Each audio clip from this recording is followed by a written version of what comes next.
एक अत्यंत महत्वपूर्ण और बहुचर्चित मामले में 25 वर्षों बाद बड़ा खुलासा सामने आया है। एक आईआरएस अधिकारी पर की गई कथित जबरन छापेमारी को लेकर जांच में यह स्पष्ट हुआ है कि यह कार्रवाई गलत मंशा और अनुचित तरीके से की गई थी। मामले की जांच के दौरान यह सामने आया कि central bureau of investigation (CBI) के तत्कालीन जॉइंट डायरेक्टर द्वारा अपने पद का दुरुपयोग करते हुए छापेमारी कराई गई थी। इस कार्रवाई से न केवल अधिकारी की प्रतिष्ठा को ठेस पहुंची, बल्कि पूरे प्रकरण ने लंबे समय तक विवाद का रूप ले लिया। की अदालत ने सीबीआई के दो अधिकारी रमनीश, जो अभी वर्तमान में जॉइंट डायरेक्टर सीबीआई के हैं, और विनोद पांडे, जो सीबीआई से दिल्ली पुलिस में चले गए थे और वहां से last year assistant commissioner of police retire हुए हैं, इन दोनों को कन्विक्ट किया। यह जजमेंट एक हिस्टोरिक जजमेंट है। एक क्लियर मैसेज आता है हर इंसान को, हर सिटीजन को of this country, her common citizen को, कि कोई भी व्यक्ति कानून से ऊपर नहीं है।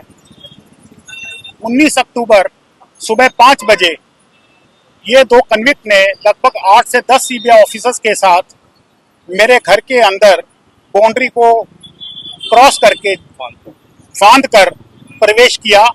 अंदर आने के बाद घर के मुख्य स्लाइडिंग डोर को तोड़ दिया। कमरे के अंदर मेरे पत्नी और मेरे बच्चों को अब्यूज और मिसबिहेव किया।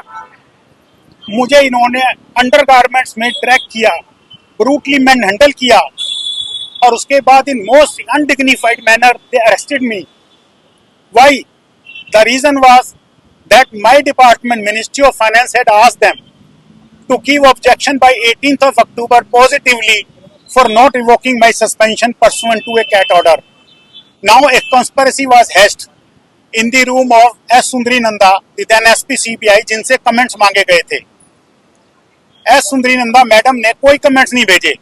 अपने चैम्बर में 18 अक्टूबर 2000 की शाम को उन्होंने सीबीआई ऑफिसर्स को बुलाया और ये एक बर्बरतापूर्ण काम करने के लिए आदेश दिया। जिस तरह से इन ऑफिसर्स ने मुझे, मेरी पत्नी और मेरे बच्चों को ट्रीट किया, ऐसे लगता था जैसे इन जानवरों के साथ व्यवहार किया जाता है। ये बड़े दुख की और दुर्भाग्य की बात है। इस जजमेंट से मेरी आस्था बनी है कि न्याय की प्रक्रिया धीमी जरूर हो सकती है, मगर चलती रहती है, और ये वही न्यायिक प्रक्रिया है जो बगैर किसी के दबाव के या बगैर किसी के प्रभाव के अपनी जजमेंट देती है। इस जजमेंट से बहुत सारे कॉमन सिटीजन को भी अपने राइट्स का पता लगेगा और हिम्मत आएगी। मैं एक आपसे प्रार्थना करना चाहता हूं कि ये कॉन्स्पिरेसी के तहत सारा काम हुआ। ये जो दो कन्विक्ट हैं, ये तो इन्होंने फील्ड में आके काम किया। इनके पीछे सीनियर ऑफिसर्स भी थे जो सीबीआई में थे। वो कौन लोग थे? जब तक उनको आइडेंटिफाई नहीं किया जाएगा, they are not brought to justice, तब तक ये न्याय पूरा नहीं होगा। हमारे प्रधानमंत्री जी, देश के श्री नरेंद्र मोदी जी, एक बहुत स्ट्रांग और विजनरी लीडर हैं देश के लिए, जिनके अंदर देश ने कई ऊंचाइयों को आयाम पकड़ा है। उन्हीं के तहत डिपार्टमेंट ऑफ पर्सनल ट्रेनिंग आता है, जिसके अंदर सीबीआई संस्था है। मेरी उनसे हाथ जोड़ के विनती है, सच्चाई का पूर्ण पता लगाने के लिए एक निष्पक्ष जांच कराएं, ताकि ये पता लगे इन कन्विक्ट्स के ऊपर वो कौन बड़े सीनियर अधिकारी थे जिनके आदेश पर यह कि बर्बरतापूर्ण असंवैधानिक काम हुआ। अंत में मेरी प्रार्थना है कि सत्यमेव की जीत हुई। धन्यवाद। आज मैटर जो था अशोक कुमार अग्रवाल जी वीके पांडे, इसमें कोर्ट ने 10 दिन पहले इन दोनों मुलजिमों को गिल्टी हेल्ड कर दिया था।